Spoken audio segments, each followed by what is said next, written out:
My character is basically, he's a guy who, not your average guy, I would say. He definitely has somewhat of a checkered past, to use a cliche. But he's sort of not interested in the kinds of relationships that you normally see. Did you want to get some breakfast? It's weird that girl stopped coming in. Yeah, it's been ever since the lover boy here scared her away. Hey, maybe we could just get a coffee or something? If I wanted to have sex, I would go find someone sexy. Not like you. You're disgusting to me. We have this guy who is uninterested in regular girls and finds one that he feels like he has something in common with. He's trying to prove it to himself as much as anybody else that he is worthy of love as a human, even though he's messed up. Or you know, by society's standards, messed up. I think he's doing pretty good. What happened to you? Told you she's weird, man. Isn't it your day off? I don't give a shit about you. When are you gonna figure that out? I'm staying here tonight, in your bed, and we're going to try it. If you get a boner, you're out. He's an addict, basically, and so through his addiction years, he lied to everybody, and that's still something that comes very naturally to him. Maybe, in fact, he does feel like he's deserving of that abuse. Maybe that's his way of satisfying his bad feelings about the way he acted in the past. I have a present for you. Zen pussy. If I am bigger than that guy, I get to sleep in your bed tonight. Your penis is not even half of that, I bet. I love this.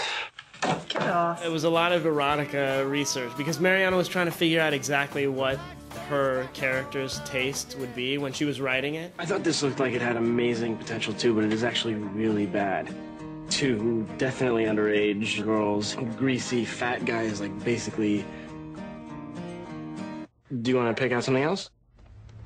And what she figured out was these kind of, for lack of a better word, harmless sort of erotica videos where it's like, I am an alien and we don't know what this human experience is. Like, what is this sex? We want to make sure that, that we don't put out the wrong message that, you know, stalking works. I mean, and the other thing is he doesn't just go and sort of watch her and hang out with her.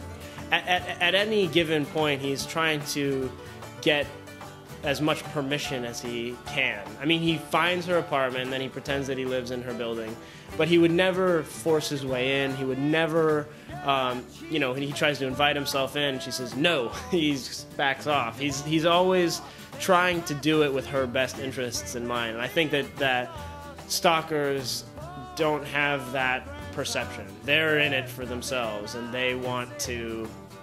It's all about them. Even though they imagine that it's all about the other person, it's really all about them. The idea that the other person might be terrified of them doesn't enter into it. So yeah, so don't go stalking. That's not something that works. I think my dick looks really nice. That's because you're an idiot. No, don't, 'cause I can't wait. Mr. President, what place do you think you have in history? In history? In history, we'll all be dead. It's another movie that's going to start a lot of dialogue because I don't think that it's going to be... I mean, I haven't seen it, but just from reading the script and from my brief experience, I don't think it's going to be what people might want or expect from Oliver Stone. I don't think it's just like a, let's just go in and bash this president. I think that from what I got from the script and from being there, there's a lot more about trying to figure out some of the truth of this guy's life and how this all happened and what drives him, you know, and makes us understand, you know, humanizes him for better or for worse. I hope Jeb likes my portrayal.